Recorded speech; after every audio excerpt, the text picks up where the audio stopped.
Dr. Layla Haddad arrived in Granada on the tail end of spring, when the air in the Albaycin district still carried the scent of orange blossoms. She had been summoned by the city council to evaluate a recently unearthed Hammam al-Mirah, a 14th-century Moorish bathhouse sealed for centuries beneath a tangle of later buildings. As Europe's most sought-after ceramic tile historian, she was expected to determine the structure's authenticity, advise on restoration, and translate the pictorial language of its mosaics for tourists who would eventually swarm the site. The first afternoon on site, Layla slipped through a narrow arch and descended into the main chamber. Mosaic bands glittered across walls and floors, the tesserae still glossy despite their long burial. Thousands of hand-cut squares, lapis, malachite, and ivory, shimmered in geometric symphonies, broken only by a singular figurative panel, a stylized dragon coiled around a fountain basin. Legend said Nasrid artisans sometimes hid mythical creatures in private spaces outside orthodox eyes. The dragon's scales were graded with cinnabar and charcoal enamels, and its lone, staring eye was a deep cobalt blue that seemed to drink the lamplight. Layla crouched, letting her flashlight's beam slide across the tesserae. Molar ratio of silica to flux is extraordinary, she murmured, studying the faint craquelure. A slender man in municipal coveralls lingered behind her. "That good, eh?" he asked, voice warmed by local vowels. "Better than good. Whoever fired these tiles understood pyrometric cones the way a conductor understands crescendos." She rose, dusting her trousers. "You must be Mateo Garcia, the head conservator." Mateo bowed theatrically. "At your service, Doctora.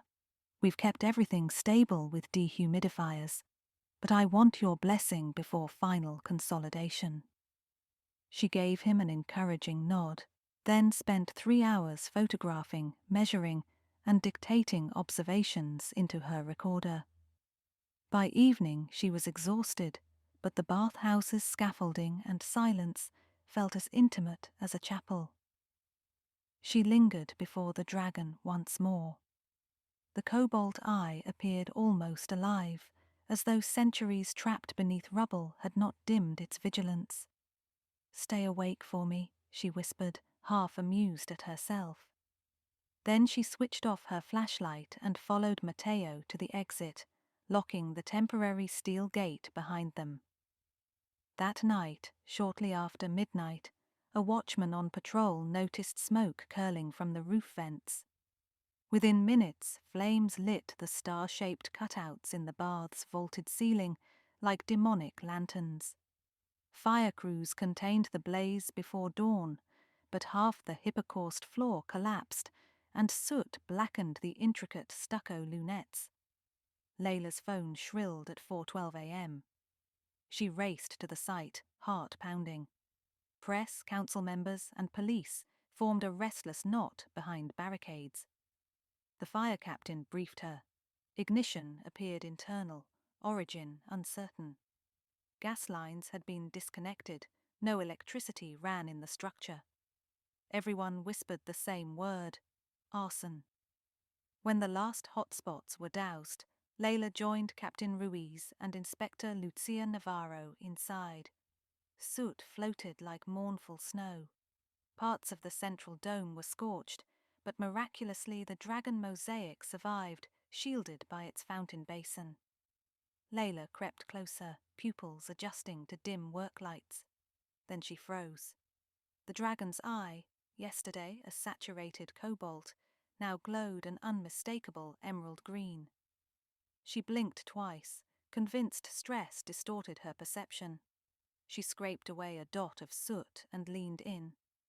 No mistake. The tesserae forming the pupil had not cracked or fallen. They had changed color. Ruiz whistled low. "Odd trick of the light." "Not a trick," Layla said. Her voice felt detached, as though someone else spoke through her. Glazes don't just swap chromium for cobalt overnight. Navarro raised a brow. What could cause it? Layla mentally sifted through historic firing techniques. Cobalt oxide produced blue across a wide thermal range. Green, however, came from copper, or sometimes iron under reduction. Extreme heat can modify surface valence states, but that would brown or grey them, not yield this pristine green. Someone introduced a different chromophore, on purpose. Meaning whoever set the fire also tampered with the mosaic, Navarro concluded. Layla nodded, and left us a message, one only a tile historian would notice. Police cordoned off the bathhouse while forensic teams swept for accelerants. Layla relocated to a makeshift lab in the adjacent convent, analysing shards salvaged from the collapse. By late afternoon, she had a preliminary hypothesis. She summoned Inspector Navarro and Mateo. Spreading a micrograph printout on the table, she tapped the image, crystalline structures arranged in needles. These are cuprous chloride whiskers, she said.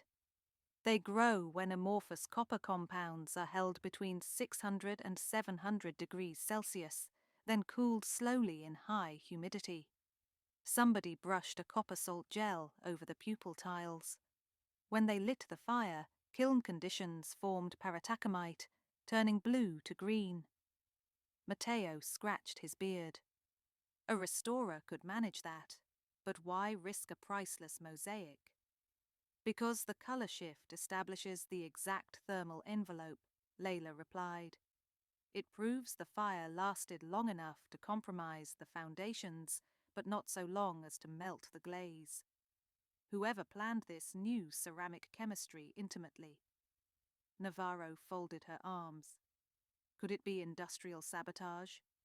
We've had property developers pushing for a parking garage here. Layla considered it, yet developers paid thugs, not ceramic alchemists. I'd like a list of everyone with overnight access and their backgrounds. Navarro agreed to retrieve security logs. As they parted, Mateo stayed behind, staring at the micrograph. His brow furrowed with what Layla read as worry or guilt. Is everything all right? She asked. He hesitated. There was a volunteer I didn't clear through the city, brilliant young chemist named Nuria Syens. She begged to shadow the conservation because she's writing a dissertation on Nasrid glaze. I gave her keys. Where is she now? No idea. She hasn't answered texts since last night. By next morning, Navarro's team located Nuria's flat near the university. She was gone, but the search uncovered a notebook of glaze recipes, including variations on copper salt gels. One entry was highlighted, cuprous shift, blue to green, ostru 650 degrees, dragon eye effect. Layla exhaled sharply. The pieces aligned too neatly. Yet motive eluded her. Nuria had no stake in the bathhouse's fate, no insurance to collect, no developer paying under the table. They issued a warrant. 4 hours later, Nuria turned herself in at the district station, cheeks blotched and eyes swollen. She denied arson, claiming she'd formulated geles strictly for experiment. While detectives interrogated her, Layla sat across the mirrored glass, studying the young woman's tremors, the way she clenched her fists whenever the dragon's eye was mentioned. Outside the room, Navarro flipped her notebook closed. She insists she left the bathhouse at 7 before you and Garcia. Says she left the gels stored in a sealed cabinet. Layla pressed 2 fingers to her temples. If she's telling the truth, someone used her materials after hours. Navarro sighed. We found medium-grade diesel soaked in linen near the furnace channel. Anyone could have smuggled that in a backpack. A thought flickered. Layla recalled Mateo inspecting cabinets the morning after the fire, his gloves sooty but unburned, his voice tight. Could grief at his life's work being endangered have masked something else? Yet he had devoted years to lobbying for the bathhouse's preservation. Destroying it defied logic. She asked to re-examine the site before it reopened to investigators. Navarro agreed. Twilight pooled over Granada when Layla returned to the hammam alone. Electricity had been restored, and floodlights cast stark shadows. She donned nitrile gloves and approached the dragon mosaic. A technician's scaffold still stood nearby. She climbed it for a higher vantage. Above, faint whorls on the stucco vault caught her eye. Graffiti, maybe, written in charcoal. Elohove. The eye sees. She stared down at the green pupil. In Moorish symbology, the all-seeing eye signified vigilance against evil. Perhaps the arsonist was mocking that idea, letting the eye witness its own destruction. Or perhaps the eye indeed saw and recorded evidence. She grabbed a magnifying loupe and leaned so close her breath fogged the glaze. Under 10-power magnification, she detected minute scratches around the tessera edges, fresh tool marks. Someone had pried them out, applied gel to their undersides, then reset them, sealing seams with casein putty tinted for age. Work so deft it blended invisibly. To do this, one needed unlimited private hours in the bathhouse, sophisticated instruments, and a restorer's license. Nuria, a student, lacked those privileges. Mateo, however, had both. The phone in Layla's pocket buzzed. A text from Navarro. We released Nuria pending further evidence. Layla typed back. Hold warrant. I'm onto something. Next morning, she arranged to meet Mateo on the convent patio. He arrived carrying 2 coffee cups. His smile looked practiced. Any breakthroughs? He asked. Several, she said calmly. Mind if we talk alone inside the lab? He followed her into the converted cloister. She gestured to a microscope slide showing cross-sections of the green tesserae. I compared trace isotopes in the new paratacamite to samples from your restoration workshop. They match. The copper salt was compounded there, not in Nuria's student lab. Mateo set the coffees down, shoulders stiffening. I have dozens of compounds. Volunteers use them. Nuria's notebook lists a distinct impurity ratio, 0.3% antimony. Your workshop's salt holds 0.3%. The batch she bought from a chem supply store recorded 0.1%. She couldn't have produced that match by accident. Mateo's jaw flexed. Circumstantial. Then we have the putty you used to reseat the eyes. She produced a Ziploc bag. Analytical EFTER shows protein peaks unique to the casein adhesive brand you special order from Milan. Nuria couldn't access customs shipments locked in your office. Silence thickened. Outside, church bells tolled noon. Why, Mateo? Layla asked softly. You've championed Elmira for years. He squeezed his temples, voice cracking. Because I love it. And they were going to gut it with velvet ropes and ticket kiosks. City Council signed a contract yesterday. Corporate sponsorship. Neon signs. Audio guides blaring pop music. His eyes reddened. They would sterilize its soul. So you set a selective fire, enough damage to close the site indefinitely, but staged as accident, so future restoration funds could keep scholars, not tourists, in control. He nodded, tears slipping. I calculated thermal curves. The dragon panel sits behind a cistern wall, lowest risk. The green eye was my insurance. If the council claimed structural failure, I'd point to the eye's copper transformation and prove deliberate vandalism, forcing a criminal investigation and halting commercialization. Layla's chest ached.